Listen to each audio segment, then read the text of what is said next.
এইভাবে পাঙ্গাস মাছ রান্না করলে যারা কখনোই পাঙ্গাস মাছ খাননি তারাও খেতে বাধ্য হবেন। আসসালামু আলাইকুম। আজকে আপনাদের সামনে মেথি দিয়ে পাঙ্গাস মাছের রেসিপি নিয়ে চলে আসলাম। খুবই স্বাদের এবং রান্নার সময়টা খুবই অল্প। আপনারা আমার রেসিপি ফলো করে বাসায় একবার হলেও ট্রাই করবেন। চলুন মূল ভিডিওতে চলে যাই। প্রথমেই পাঙ্গাস মাছগুলো আমি খুব ভালো করে কেটে ধুয়ে পরিষ্কার করে নিয়েছি। সাথে মাছের ডিম এবং তেল দুটোই আছে। আর নিয়েছি এখানে টমেটো কেটে, কাঁচামরিচ, পেঁয়াজ এবং মেথি।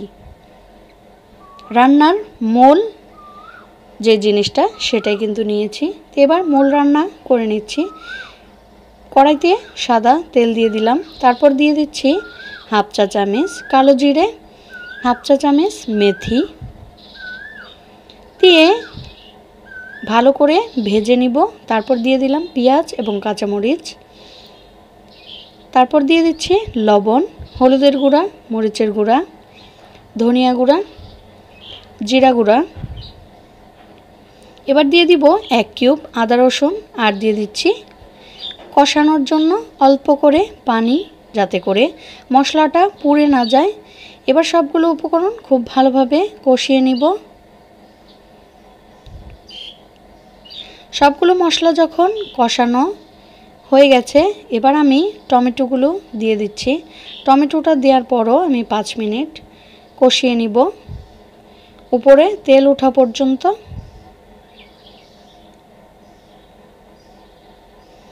এবার ধুয়ে রাখা মাছ, তেল, ডিম সব কিছুই একসাথে দিয়ে দিব।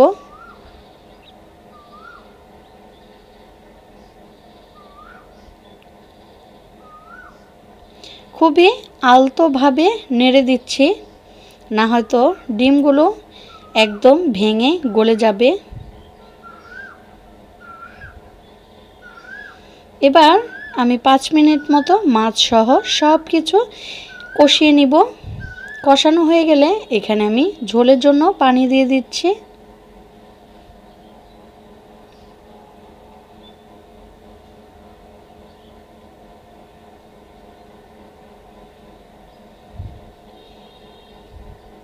পানিটা অবশ্যই পরিমাণ মতো দিতে হবে, খুব কমও না আবার খুব বেশিও না। যেহেতু মাছটা ভাজা ছাড়া শুধু কষিয়ে রান্না করব, ওই আন্দাজ করে পরিমাণ মতোই দিতে হবে। এবার বলক ওঠা পর্যন্ত অপেক্ষা করব। বলক চলে আসছে।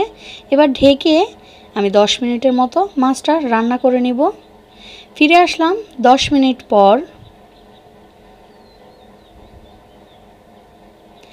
মাছটা সিদ্ধ হয়ে গেছে, সাথে সাথে কিন্তু তরকারিটাও প্রায় হয়েই গেছে। এবার উপরে আমি ধনেপাতা কুচি দিয়ে দিব।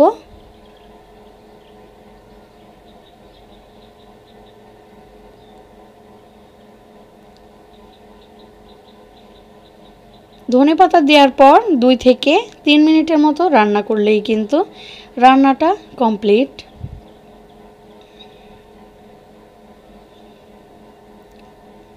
তো এইভাবে একবার হলেও বাসায় ট্রাই করবেন। সবাই ভালো থাকবেন, সুস্থ থাকবেন। আল্লাহ হাফেজ।